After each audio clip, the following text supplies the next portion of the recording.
Pagi itu, matahari baru saja merangkak naik di balik bukit hijau yang mengelilingi desa Sukamukti. Embun masih bergelayut di pucuk-pucuk daun singkong dan padi muda yang menghampar.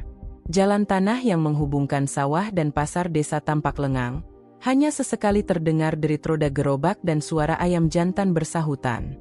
Di sebuah rumah panggung sederhana, seorang pemuda bernama Raka sudah sibuk sejak subuh. Tubuhnya tegap meski kurus, wajahnya hitam legam karena sering terpapar matahari, namun sorot matanya jernih dan tenang. Ia tinggal bersama ibunya yang sudah renta.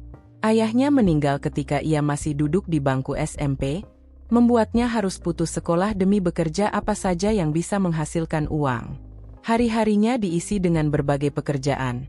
Kadang menjadi buruh tani, kadang membantu tetangga membangun rumah, kadang pula mengangkut barang dagangan ke pasar.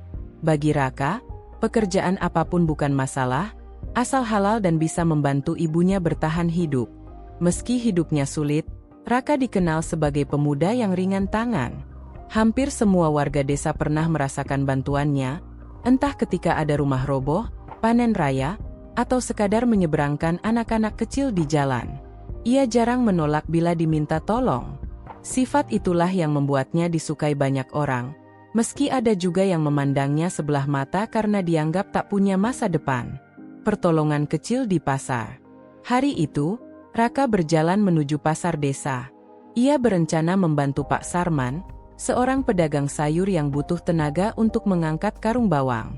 Namun, di tengah jalan, ia melihat seorang nenek sedang berusaha keras menenteng 2 keranjang besar berisi singkong. Nenek itu melangkah pelan sambil terengah-engah. Tanpa pikir panjang, Raka menghampirinya. "Nek, biar saya bantu bawakan," ucapnya sambil tersenyum. "Oh, tidak usah, nak. Nenek bisa sendiri," jawab si nenek, meski jelas sekali ia kepayahan. "Tidak apa-apa, Nek. Saya juga mau ke pasar kok," kata Raka. Ia segera meraih keranjang itu dan mengangkatnya dengan mudah. Sepanjang perjalanan, nenek itu bercerita bahwa ia menjual singkong untuk biaya sekolah cucunya. Raka mendengarkan dengan penuh perhatian, sesekali mengangguk. Saat tiba di pasar, nenek itu berkali-kali mengucapkan terima kasih. "Kalau tidak ada kamu, nak, mungkin nenek sudah jatuh di jalan," ucapnya terharu. Raka hanya tersenyum. "Saya cuma bantu sedikit, Nek. Semoga jualannya laris." Peristiwa kecil itu sebenarnya biasa saja. Namun, beberapa orang yang melihat ikut tersenyum, merasa hangat melihat kepedulian Raka.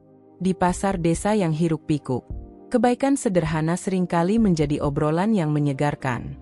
Penyelamatan tak terduga. Menjelang siang, pasar semakin ramai. Raka selesai membantu Pak Sarman dan hendak pulang. Ia berjalan melewati jalan raya kecil di depan pasar, tempat kendaraan lalu lalang. Saat itu, ia melihat seorang anak kecil berlari mengejar balon yang terlepas dari tangannya. Balon itu melayang ke tengah jalan, dan tanpa pikir panjang anak itu mengejarnya. Dari arah berlawanan, sebuah motor melaju cukup kencang. Orang-orang berteriak panik. "Anak itu, tarik dia!" Namun semuanya terjadi begitu cepat. Dalam sepersekian detik, Raka spontan berlari, menyambar tubuh anak itu, dan mengangkatnya ke pinggir jalan. Motor yang hampir menabrak hanya lewat beberapa senti dari tubuh mereka. Anak itu menangis ketakutan, sementara ibunya berlari mendekat sambil histeris. "Anakku, ya Allah, terima kasih. Nak, kamu sudah menolongnya." Orang-orang yang menyaksikan kejadian itu langsung berkerumun. Ada yang menepuk bahu Raka, ada yang mengucapkan syukur. Beberapa orang bahkan sempat merekam kejadian itu dengan ponsel mereka.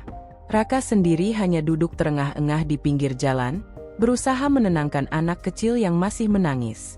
Ia tidak pernah berpikir tindakannya akan disaksikan begitu banyak orang, apalagi direkam. Baginya, ia hanya melakukan apa yang harus dilakukan. Viral tanpa sengaja. Malam itu, setelah lelah bekerja, Raka tidur lebih awal. Ia tidak tahu bahwa video dirinya menyelamatkan anak kecil sudah beredar luas di media sosial. Dalam rekaman itu, terlihat jelas bagaimana ia berlari dengan cepat, menyambar anak tersebut. lalu menyingkir ke pinggir jalan tepat sebelum motor melintas. Video itu diunggah oleh salah seorang pedagang pasar dengan caption, "Pemuda desa ini pahlawan. Tanpa pikir panjang dia selamatkan anak kecil dari tabrakan. Semoga sehat selalu." Nah, dalam hitungan jam, video itu dibagikan ratusan kali. Banyak orang tersentuh melihat keberanian Raka. Komentar demi komentar berdatangan. Masya Allah, masih ada pemuda berhati mulia seperti ini. Salut, jarang banget ada orang seberani ini. Semoga rezekinya lancar, Mas. Keesokan harinya, ketika Raka ke pasar lagi, beberapa orang menatapnya dengan kagum. Ada yang menyapanya, ada pula yang sengaja menghampiri untuk menyalami. Raka kebingungan, tidak tahu apa yang sebenarnya terjadi. Rasa bingung dan rendah hati. Siang itu, seorang pemuda yang juga temannya, Bima, menghampirinya sambil terkekeh. "Ra, kamu jadi artis, tahu nggak?" "Artis apaan? Aku nggak ngerti maksudmu." "Video kamu nolong anak kecil kemarin viral di Facebook dan Instagram. Semua orang ngomongin kamu," kata Bima sambil menunjukkan ponselnya. Raka terdiam melihat layar ponsel. Ia melihat wajahnya sendiri, terekam jelas saat berlari dan menyelamatkan anak itu. Ribuan komentar memenuhi postingan tersebut. Ia menggeleng pelan. "Aku cuma nolong, Bim. Itu bukan hal besar." Tapi orang lain lihatnya luar biasa. "Ra, kamu jadi contoh buat banyak orang." Mendengar itu, Raka merasa campur aduk. Ia senang jika perbuatannya memberi dampak baik, tapi juga tidak nyaman menjadi pusat perhatian. Ia hanya ingin hidup tenang, membantu orang sekitar sebisanya, tanpa embel-embel popularitas. Namun, sejak hari itu, nama Raka mulai banyak dibicarakan. Kilas balik masa lalu. Malam harinya, ketika duduk di teras rumah, Raka merenung. Ia teringat masa kecilnya, saat ayahnya masih hidup. Ayahnya selalu berpesan, "Ra, kalau kamu melihat orang butuh bantuan, jangan tunggu diminta. Segera tolong. Kebaikan itu tidak harus besar, asal ikhlas." Pesan itulah yang selalu ia pegang. Ia ingat bagaimana ayahnya dulu sering membantu tetangga membangun rumah tanpa dibayar, atau menolong orang sakit mengantarkan ke puskesmas. Sejak kecil, Raka tumbuh dengan contoh nyata bahwa kebaikan tidak pernah sia-sia. Meski kini ayahnya sudah tiada, semangat itu tetap ia jalani. Baginya, menolong orang adalah bagian dari hidup, bukan sesuatu yang perlu dipamerkan. Pagi itu, suasana desa Sukamukti terasa berbeda. Angin masih berhembus sejuk, burung-burung masih berkicau di dahan jati, namun di warung kopi pinggir jalan obrolan warga hanya berpusat pada satu nama, Raka. Itu loh pemuda yang kemarin viral di Facebook, yang nolong anak kecil hampir ketabrak motor. Seru seorang bapak sambil menunjuk layar ponselnya. Masya Allah, ngeri juga kalau nggak ada dia. Anak itu pasti sudah celaka. Hebat ya si Raka, nggak mikir panjang langsung sigap. Percakapan seperti itu berulang di banyak tempat. Bahkan, di sekolah dasar, guru-guru menceritakan keberanian Raka kepada murid-murid sebagai contoh nyata tentang kepedulian. Raka sendiri, di rumahnya yang sederhana, merasa bingung. Ia baru saja selesai menyapu halaman ketika seorang tetangga lewat dan mengucapkan selamat. "Wah, hebat kamu, Rak. Sekarang semua orang bangga sama kamu." Raka hanya tersenyum kaku. Ia tidak tahu harus menanggapi bagaimana. Baginya, ia hanya melakukan apa yang seharusnya dilakukan. Wartawan pertama yang datang. Siang itu, 2 orang datang ke rumah Raka. Mereka mengenakan kemeja rapi, membawa kamera kecil dan buku catatan. "Permisi, ini rumahnya Raka?" tanya salah satu dari mereka. "Iya, betul. Ada apa ya?" jawab Raka dengan sopan. "Kami dari media lokal. Kami ingin mewawancarai kamu soal aksi beranimu kemarin. Video kamu viral sekali. Nak, banyak orang yang ingin tahu siapa sebenarnya sosok Raka." Raka kaget. Ia tidak pernah membayangkan akan diwawancara oleh wartawan. Namun, ibunya yang mendengar percakapan itu dari dalam rumah segera mempersilakan mereka masuk. Di ruang tamu sederhana, wartawan itu mulai bertanya tentang kejadian di pasar, tentang kehidupan sehari-hari Raka, dan tentang pandangannya mengenai kebaikan. "Apa yang ada di pikiranmu saat itu, Raka?" tanya wartawan. Raka menunduk sebentar, lalu menjawab pelan. "Saya cuma nggak mau lihat anak itu celaka. Itu saja. Saya nggak mikir apa-apa lagi." Jawaban sederhana itu justru membuat wartawan terkesan. Mereka menulis panjang lebar, bahkan merekam wajah Raka yang tampak polos dan tulus. Keesokan harinya, berita itu tayang di media online dengan judul, "Raka, pemuda desa sederhana yang jadi pahlawan kecil di tengah jalan raya." Reaksi beragam dari masyarakat. Seiring makin banyaknya pemberitaan, nama Raka semakin dikenal. Ada yang bangga, ada yang kagum, namun tidak sedikit pula yang sinis. Di warung kopi, beberapa pemuda berkomentar dengan nada iri. "Ah, cuma nolong anak kecil aja kok dibesar-besarkan. Kayak nggak ada orang lain yang bisa." "Betul. Kalau aku juga pasti bisa begitu. Cuma kebetulan aja dia yang ada di situ." Raka mendengar kabar itu, dan hatinya agak perih. Ia sama sekali tidak ingin terkenal. Ia bahkan berharap semua perhatian ini cepat mereda. Namun, ia mencoba bersabar. Ibunya menasihati, "Ra, orang ngomong apa saja itu biasa. Yang penting kamu tetap ikhlas. Jangan berubah hanya karena pujian, juga jangan hancur hanya karena hinaan." Kata-kata itu membuat hati Raka tenang kembali. Sosok dermawan yang tertarik. Suatu sore, ketika Raka sedang membantu memperbaiki pagar rumah tetangga, sebuah mobil hitam berhenti di depan rumahnya. Dari dalam keluar seorang pria paruh baya dengan pakaian sederhana tapi rapi. Ia memperkenalkan diri sebagai Pak Arman, seorang pengusaha dari kota terdekat. "Saya sengaja datang karena membaca berita tentang kamu, Ra.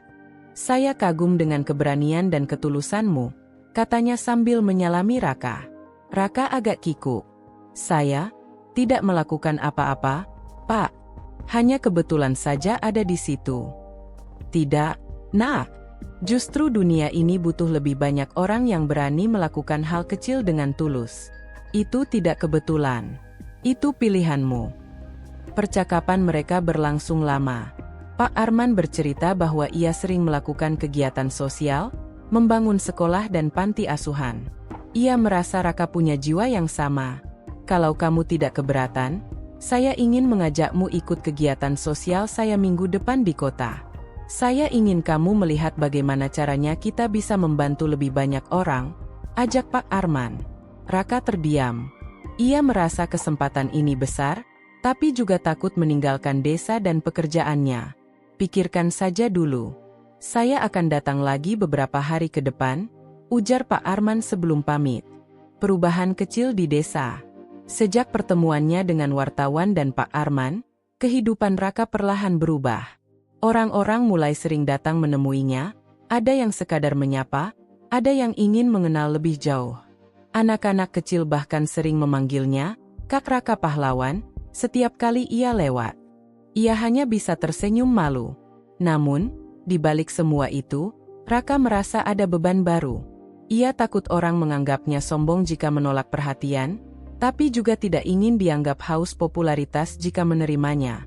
Suatu malam, ia berbicara dengan ibunya. "Bu," Raka bingung. Semua orang tiba-tiba memperhatikan Raka. Padahal Raka nggak minta apa-apa. Ibunya menepuk bahunya lembut. "Nak, mungkin ini jalan dari Allah. Jangan lari dari kebaikan yang datang. Tapi jangan juga hanyut dalam pujian.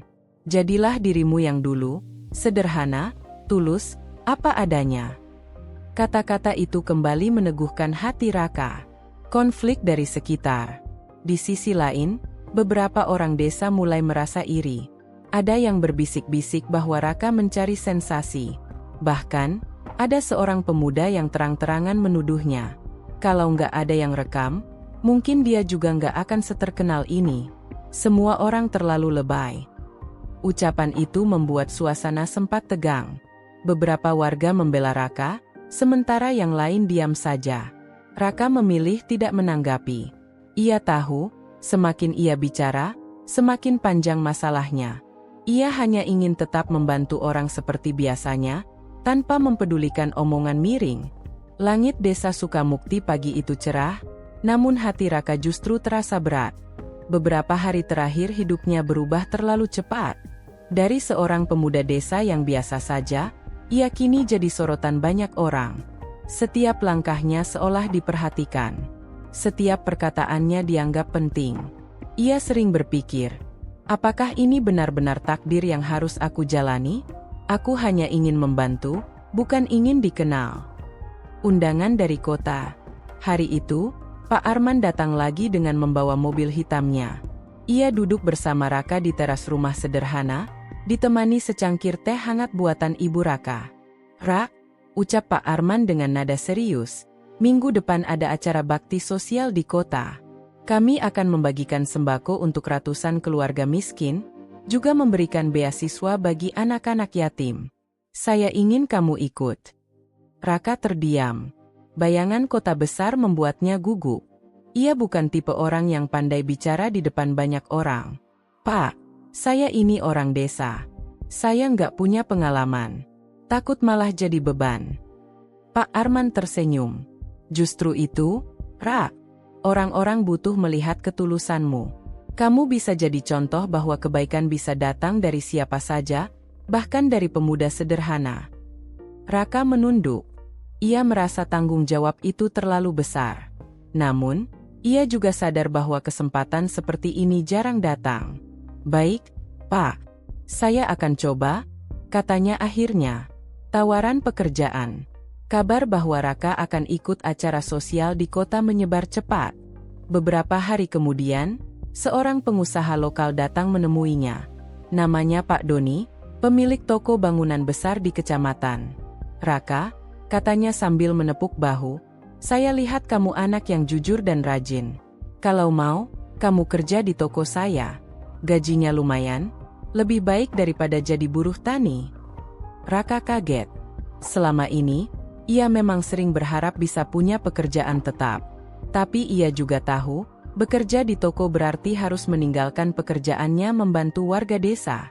"Saya pikirkan dulu ya, Pak," jawabnya hati-hati. Pak Doni mengangguk. "Tentu, tapi jangan lama-lama. Kesempatan ini nggak datang 2 kali." Tawaran itu membuat Raka semakin bingung. Satu sisi, ia ingin memperbaiki nasib. Sisi lain, ia takut pekerjaannya nanti membuatnya tak lagi punya waktu untuk menolong orang lain. Manfaat dan mudarat popularitas. Seiring berjalannya waktu, Raka merasakan dampak popularitas. Ada yang positif, ada pula yang negatif. Hal positifnya, beberapa orang yang dulu meremehkan kini menghormatinya. Bahkan, anak-anak muda desa mulai menirunya. Mereka lebih rajin membantu tetangga, lebih peduli pada lingkungan. Namun, dampak negatif juga muncul. Ada orang-orang yang memanfaatkan namanya untuk kepentingan pribadi. Suatu hari, seorang pria tak dikenal datang meminta sumbangan untuk sebuah yayasan fiktif. Ia menggunakan nama Raka untuk meyakinkan warga. Untung saja kebohongan itu terbongkar sebelum banyak orang tertipu. Ada pula yang sengaja mendekat hanya untuk mencari keuntungan. "Rak, bantu promosikan daganganku dong, biar laku. Kamu kan lagi terkenal." Raka merasa tidak nyaman. Ia tidak pernah minta jadi tokoh masyarakat. Ia hanya ingin hidup sederhana. Konflik batin. Malam itu, Raka duduk di samping ibunya di teras rumah. Bulan bersinar terang, namun wajahnya murung. "Bu, apa aku harus ikut Pak Arman ke kota? Apa aku harus terima tawaran kerja dari Pak Doni? Aku takut salah pilih." Ibunya menatapnya lembut. "Nak, dunia ini memang penuh pilihan. Tapi ingat, jangan sampai pilihanmu membuatmu lupa pada tujuan awalmu, menolong dengan tulus. Kalau aku ikut ke kota, apakah aku masih bisa jadi diriku sendiri, Bu?" "Kamu bisa, kalau kamu tetap rendah hati. Ingat pesan almarhum ayahmu, kebaikan tidak diukur dari besar atau kecilnya, tapi dari niat di hati." Raka terdiam lama. Kata-kata ibunya bagai cahaya yang menuntun hatinya. Ia sadar, Apapun yang ia pilih nanti, ia tidak boleh kehilangan jati diri. Acara sosial di kota. Minggu berikutnya, Raka berangkat ke kota bersama Pak Arman. Ia mengenakan baju sederhana, sementara orang-orang lain tampil rapi dengan jas dan dasi. Awalnya, ia merasa minder.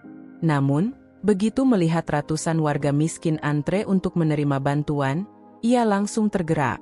Ia membantu membagikan sembako, mengangkat karung beras, bahkan menenangkan anak-anak kecil yang rewel. Wartawan yang hadir memperhatikan sosok Raka dengan kagum. Mereka melihat bagaimana ia bekerja tanpa pamrih, tidak seperti sebagian orang yang hanya sibuk berfoto untuk pencitraan. Seorang wartawan bertanya, "Raka, kenapa kamu mau ikut kegiatan ini?"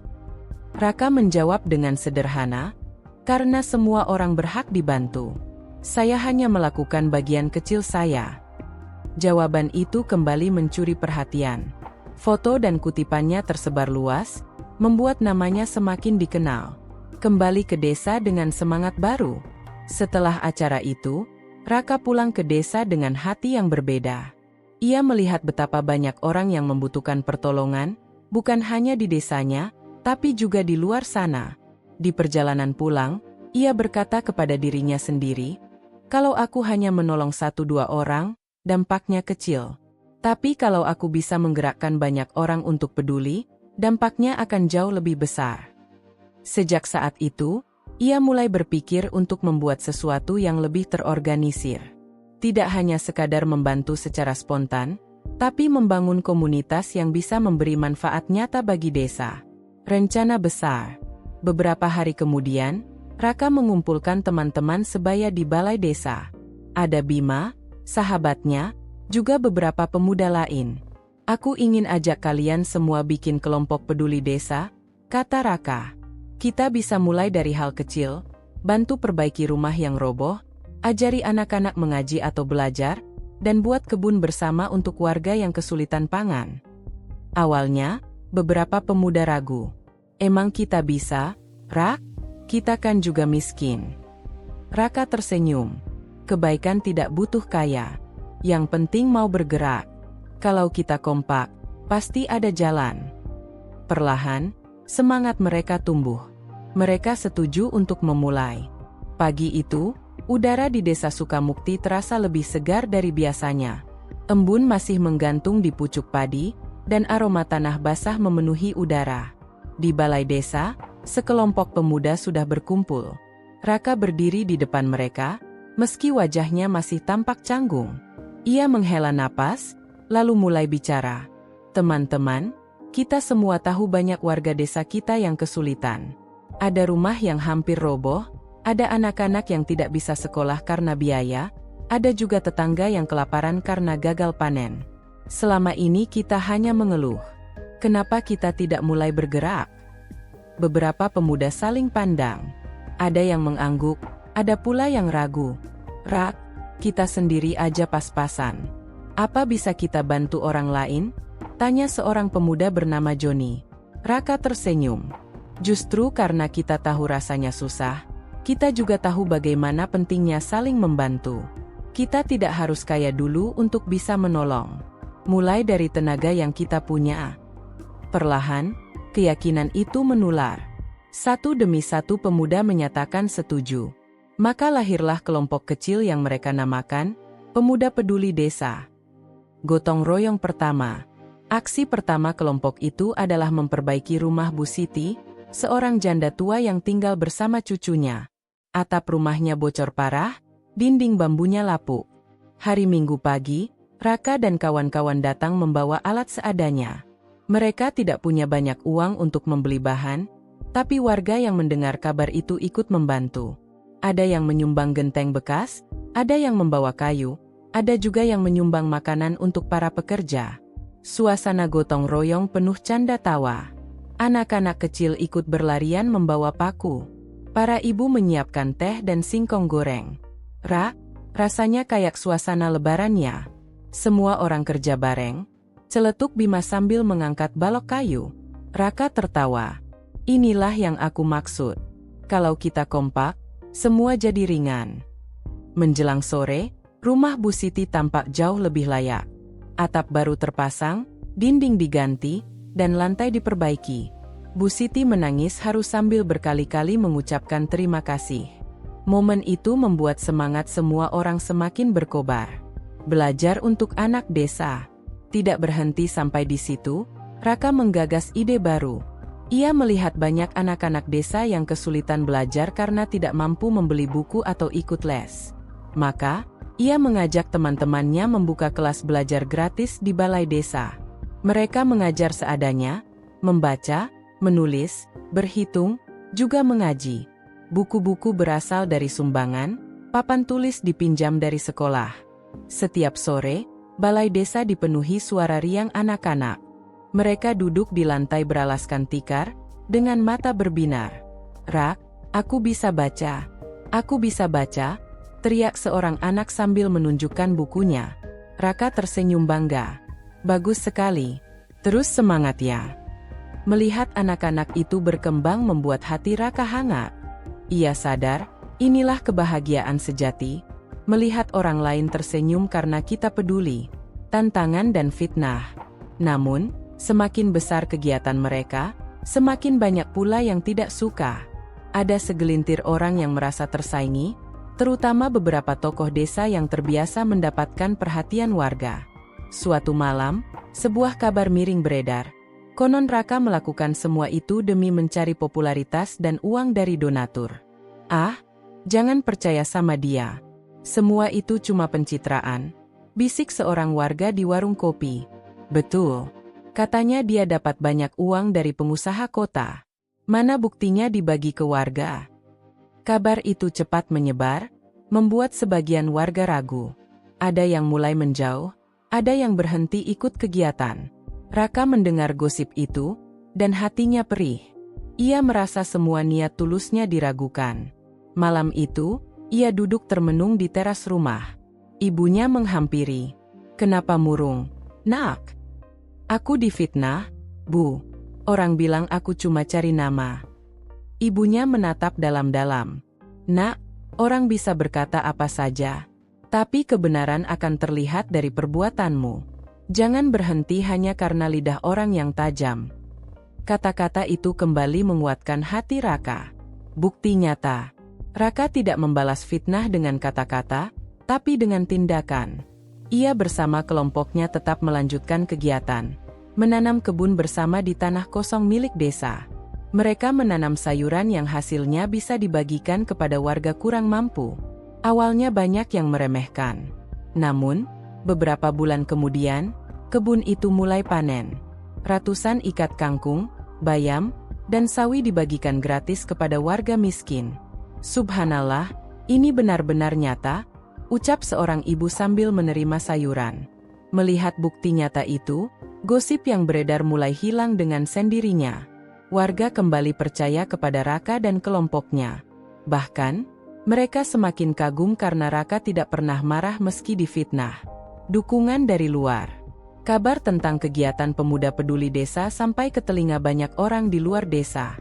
Beberapa mahasiswa dari kota datang untuk melihat langsung. Mereka terkesan dan menawarkan bantuan berupa buku serta pelatihan. Tak lama kemudian, sebuah lembaga sosial menghubungi Raka. Mereka tertarik untuk mendukung program kebun bersama dan pendidikan anak-anak. "Raka, kamu mau kalau kami bantu bibit dan peralatan pertanian?" tanya salah satu relawan. Raka mengangguk dengan mata berbinar. "Alhamdulillah, tentu kami mau. Ini akan sangat membantu." Dengan dukungan itu, kegiatan mereka berkembang pesat. Desa Sukamukti yang dulu sepi kini dikenal sebagai desa yang penuh semangat gotong royong.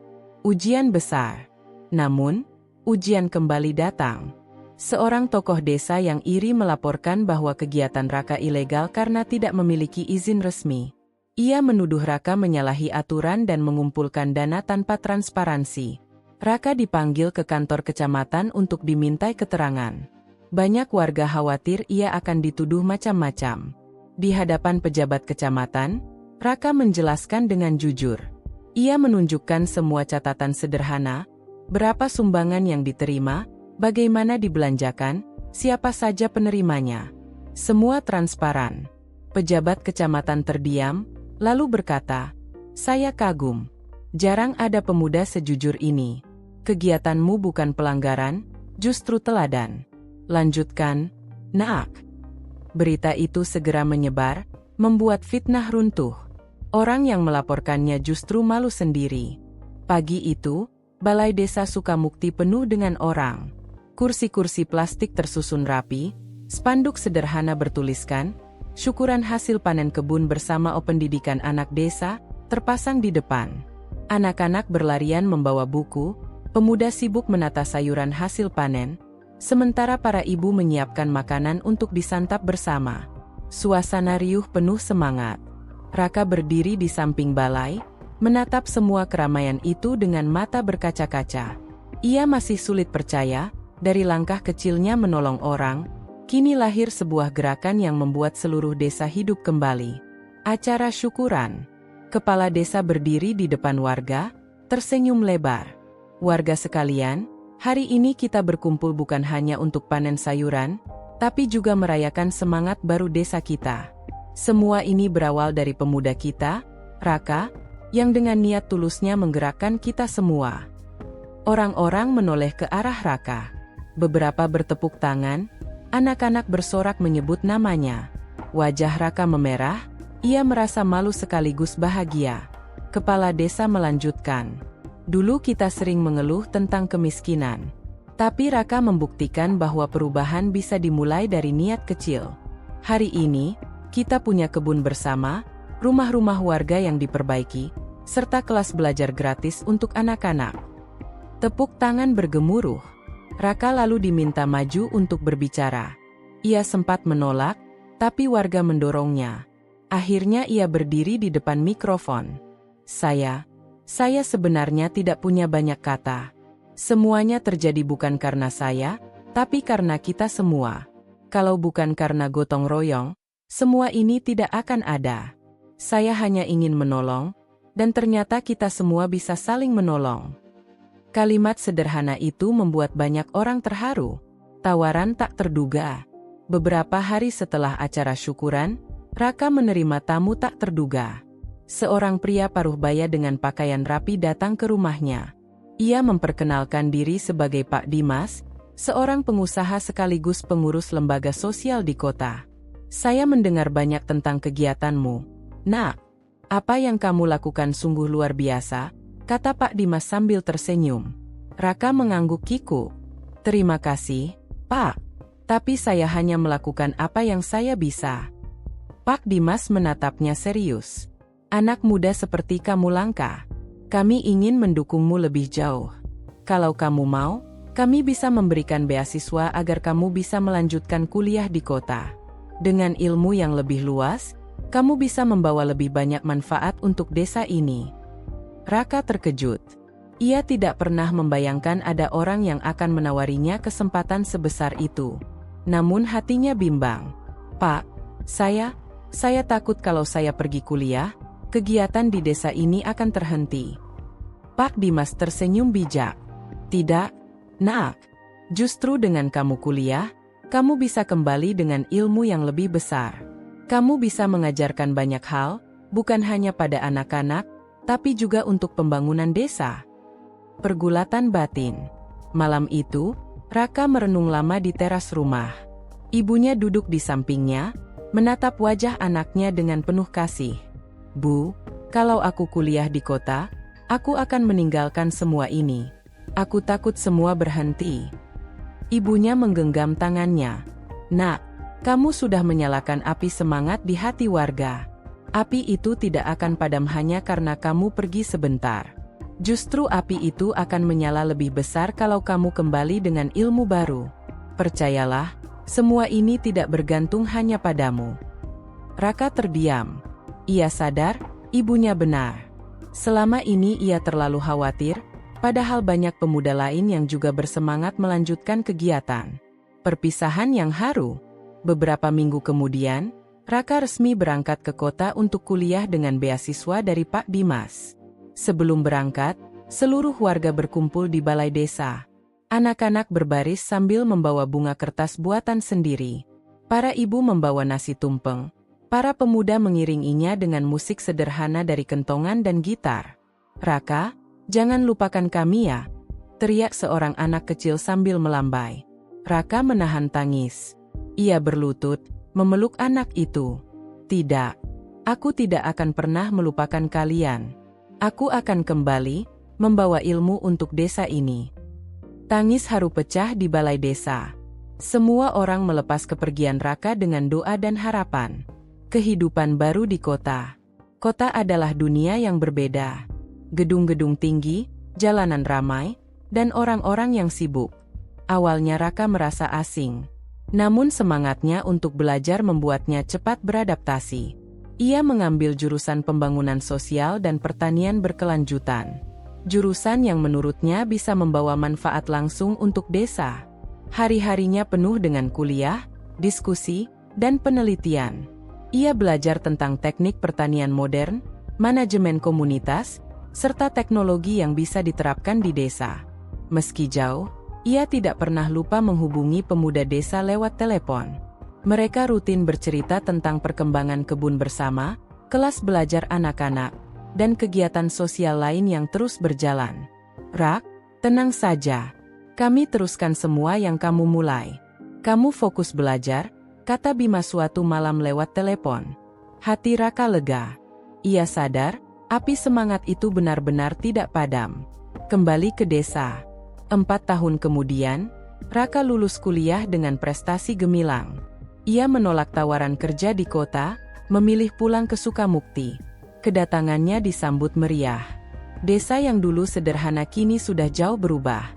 Kebun bersama berkembang jadi ladang luas, kelas belajar anak-anak kini menjadi sanggar pendidikan, dan banyak rumah warga yang lebih layak. "Raka, kau kembali," teriak anak-anak sambil berlari memeluknya. Raka menahan air mata. Ia merasa pulang ke rumah yang penuh cinta. Dengan ilmu yang ia bawa, Raka segera mengembangkan banyak hal. Ia memperkenalkan sistem irigasi sederhana, mengajari warga cara bercocok tanam modern, bahkan membantu pemuda membuat koperasi agar hasil panen bisa dijual dengan harga lebih baik. Desa Sukamukti pelan-pelan menjadi desa percontohan. Banyak tamu dari luar datang untuk belajar. Kisah yang menginspirasi. Suatu hari, sebuah stasiun televisi datang untuk meliput. Mereka membuat liputan khusus tentang Raka dan desa Sukamukti. Wawancara berlangsung di balai desa. Wartawan bertanya, "Raka, apa yang membuatmu memulai semua ini?" Raka tersenyum, lalu berkata pelan, "Semuanya berawal dari hal kecil. Saya hanya ingin menolong seseorang di pasar, lalu menolong seorang anak di jalan. Dari situ saya sadar, kebaikan itu menular. Dari satu langkah kecil, akhirnya tumbuh jadi gerakan besar." Wartawan mengangguk, terharu. Liputan itu tayang dan segera viral. Banyak orang di luar sana yang merasa tersentuh dan termotivasi untuk melakukan kebaikan di lingkungan mereka masing-masing. Raka tidak pernah mencari ketenaran. Tapi tanpa ia sadari, kisah hidupnya menjadi inspirasi banyak orang. Malam itu, Raka duduk di tepi sawah desa, menatap bintang yang berkilau. Angin membawa aroma padi yang siap panen. Ia teringat masa-masa sulit dulu, ketika ia hanya pemuda miskin yang merasa tak punya apa-apa. Kini ia tersenyum, menyadari satu hal, ternyata niat sederhana untuk menolong bisa mengubah hidup, bukan hanya hidupnya, tapi juga hidup banyak orang. "Terima kasih, Tuhan," bisiknya. "Aku hanya ingin membantu, tapi Engkau menjadikannya kisah inspirasi." Dan bintang-bintang di langit Sukamukti bersinar lebih terang malam itu, seolah ikut mengamini perjalanan seorang pemuda yang hatinya tulus. Cerita selesai.